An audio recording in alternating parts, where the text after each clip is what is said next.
kanilang pangalan, pero ito po ang original na Simanging Isda. Sabi nga, pagka medyo umaangat-angat yung vlogs mo, maraming gumagaya. So good luck po sa kanila, sa lahat.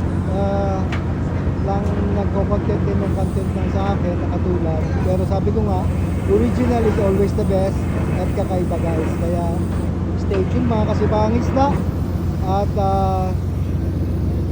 keep on watching. Maraming salamat po sa inyong suporta, at patuloy po tayong dumadami. Kaya naman nagpapasalamat tayo sa ating mga bagong sampa sa ating page at sa ating YouTube channel natin. And siyempre naman, hindi naman makakalimutan yung mga dati natin mga followers at subscribers. Reiteration lang naman yun guys. So magandang umaga sa inyong lahat. Ito po yung content natin for today. At kita nyo, yan, may storage din dyan. Puro tuna rin po ang nilalagay dyan sa building na yan. So pinakita ko lang sa yung pahapyaw na location namin pagka kami ay tumatabi dito sa Lae, Papua New Guinea. Sa ibang bansa po ito guys. Wala po kami sa Pilipinas. Ayan, so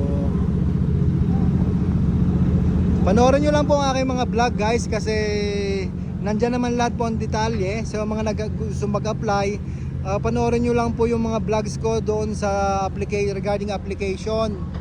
Hindi ko po kayo talaga masagot isa-isa, dahil pag nandito po ako, nagpo-post ako sa Facebook, sumasagot ako sa mga comment sa Facebook at saka sa YouTube guys. Kaya hindi ko kayo maisa-isa, lalo na doon sa mga nag-PPM. Pasensya na po sa inyo. Kulang na kulang po yung oras ko pagka nasa tabi, kasi kailangan kong bilisan ang pagpo-post, kasi sayang naman yung mga videos ko na kinuha kung hindi may po-post sa pagtabi namin. Every time na mag-post po ako, ibig sabihin may signal ako, nasa tabi ako noon. Pero pag wala po akong mga update sa inyo, ako po ay nangingisda, lumilipad, naghahanap ng isda guys. So salamat po sa pangunawa. Thank you po, at mahaba na naman itong ating vlogs.